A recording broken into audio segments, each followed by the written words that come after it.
pertanyaan selanjutnya dari Ibu Rani Andrian. Saat ini Bunda, saya lagi kesel sama suami karena mungkin masalah sepele buat dia, tapi besar buat saya. Dia tanpa sadar mengucapkan kata-kata kayak benar aja. Masya Allah, saya langsung terdiam dan istighfar dalam hati. Rasanya pengen nangis, tapi saya tahan. Saya berusaha sabar dan gak mau terpancing emosi. Sampai saat ini suami gak sadar kenapa saya diam saja. Dan kemarin dia belum meminta maaf kepada saya. Apakah sikap saya ini salah, Bunda Aisyah? Saya mau suami yang minta maaf dan menyadari ucapannya, walaupun saya insya Allah sudah memaafkan dia.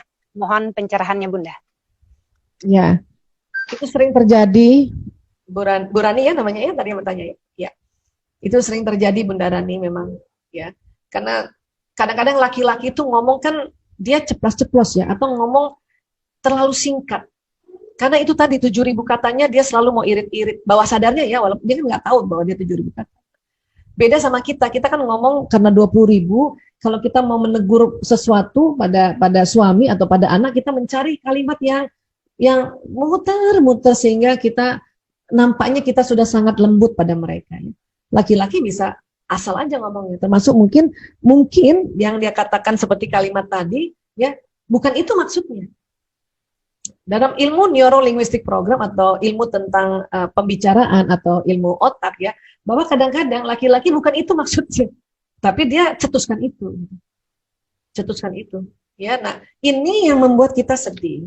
Ya, saya paham sekali itu. Nah, kemudian kalau ya suami ibu wataknya bukan introvert atau wataknya dia ekstrovert, ini terkadang dia nggak tahu kalau kalimat itu yang dia ontarkan istrinya tersinggung, nggak tahu.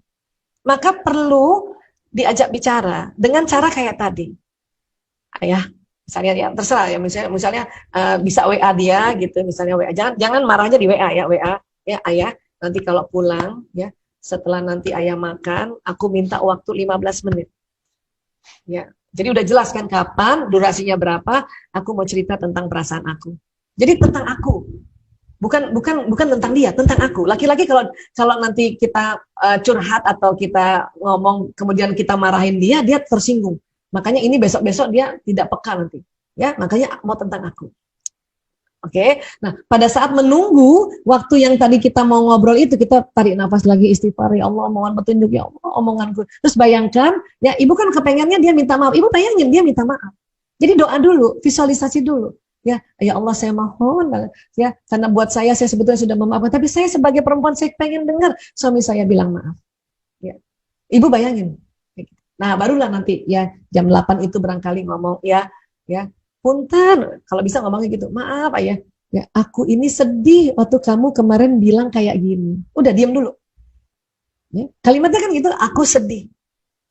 Hati-hati kalau kita ngomong kadang-kadang ya kita suka bilang kamu bikin sedih aku. Itu laki-laki tersinggung. Kamu bikin sedih aku. Yang mereka suka dengar adalah aku sedih ya. Kamu kemarin bilang kayak gini. Maksudnya apa ya? Boleh diulang. Kadang-kadang laki-laki yang mana? Yang mana sih? Dia udah lupa. Yang mana sih? Dia udah lupa itu. Kemarin ya waktu mau berangkat kerja begini. Aku sedih banget. Oh gitu, bukan itu. Bisa juga dia jawab gitu. Ya. Palingnya kita diam untuk mendengarkan apa alasannya. Ada bapak-bapak, wah udah, aku minta maaf. Udah cuma kita doang, maaf. Nah buat laki-laki ngomong maaf kayak gitu aja, itu sudah betul-betul sesuatu yang sulit loh, sulit. Beda sama kita minta maafnya berulang, jadi maaf ya, aku minta maaf, ya please maafin aku. Itu perempuan bisa begitu, laki-laki nggak bisa. Laki-laki bilang maaf, udah gitu doang, itu udah bagus banget.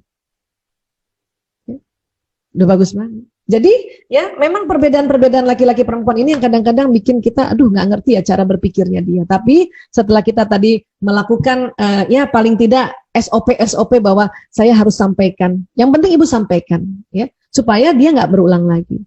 Tapi kalau ibu berat rasanya mau ngomong langsung, kayaknya berat karena ibu nggak tahu, karena udah masih jengkel banget lah, masih kesel banget, maka lakukan dialog jiwa yang tadi saya sampaikan.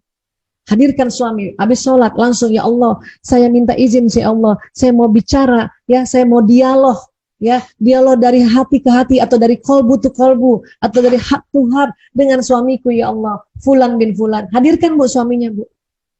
Ibu bicara lah seolah-olah ada suami di situ. Karena ibu harus dilepaskan, ya, ke kesalahannya, lepasin dulu. Ya. Kira-kira sampai nggak dia, Bun? Ya, bisa, bisa. Tapi kok dia nggak minta maaf? Karena ada beberapa laki-laki menganggap nggak perlu pakai kata-kata, lewat perbuatan saja. Ya. Jadi yang penting adalah, ya, sampaikan aja bahwa saya nggak suka kamu begitu. Harusnya kamu jangan gitu dong. Kamu tuh nggak tahu ya, terus kamu nggak minta maaf lagi sama saya. Ceritanya dialog kayak gitu. Ya.